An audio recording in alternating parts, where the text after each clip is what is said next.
আসসালামু আলাইকুম, কেমন আছেন আপনারা সবাই? আশা করছি সবাই অনেক ভালো আছেন। আলহামদুলিল্লাহ আমি অনেক ভালো আছি।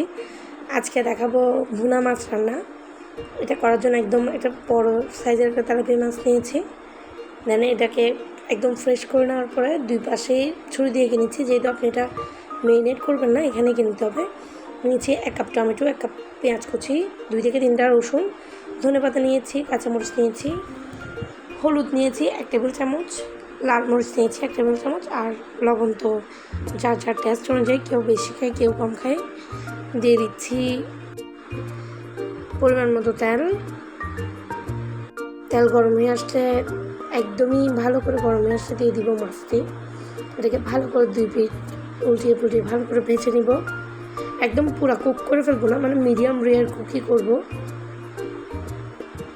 যারা এখন আমার চ্যানেলটি সাবস্ক্রাইব করেন নাই তাদের কাছে রিকোয়েস্ট, আমার চ্যানেলটি সাবস্ক্রাইব করতে ভুলবেন না, আর পাশে থাকা বেল বাটনে ক্লিক করে রাখবেন যেন আমার পরবর্তী ভিডিও আপনার কাছে পৌঁছে যায়।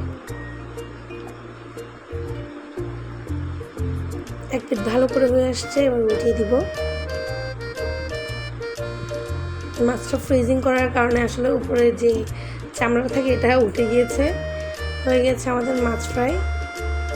এখন অল্প পরিমাণ তেল উঠিয়ে নিয়ে সেখানের মধ্যে রসুন আর পেঁয়াজগুলো অল্প সফট হয়ে আসা পর্যন্ত কুক করতে থাকবো ভালো করে।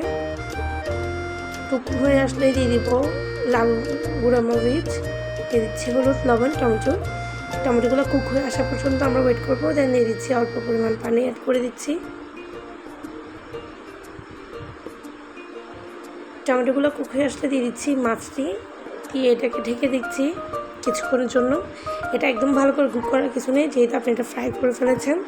এটা একদম 6 থেকে 7 মিনিট কুক করলে হয়ে যাবে। মিডিয়াম আঁচেই কুক করবেন, একদম হাই আঁচে কখনও রান্না করতে যাবেন না, তাহলে ভিতরের যে মশলাগুলো এগুলো ঢুকবে না। উল্টিয়ে দিচ্ছি আমরা আবার, যে একটু করে কেচাপ দিয়ে দিচ্ছি, আর দিয়ে দিচ্ছি অনিয়ন পিল পাউডার।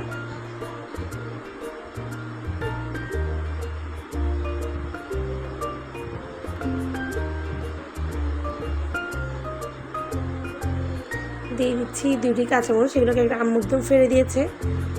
হয়ে গেছে আমাদের রান্না। আজকের ভিডিও এতটুকু। আমার ভিডিও ভালো লাগলে লাইক কমেন্ট শেয়ার করতে ভুলবেন না। আসসালামু আলাইকুম।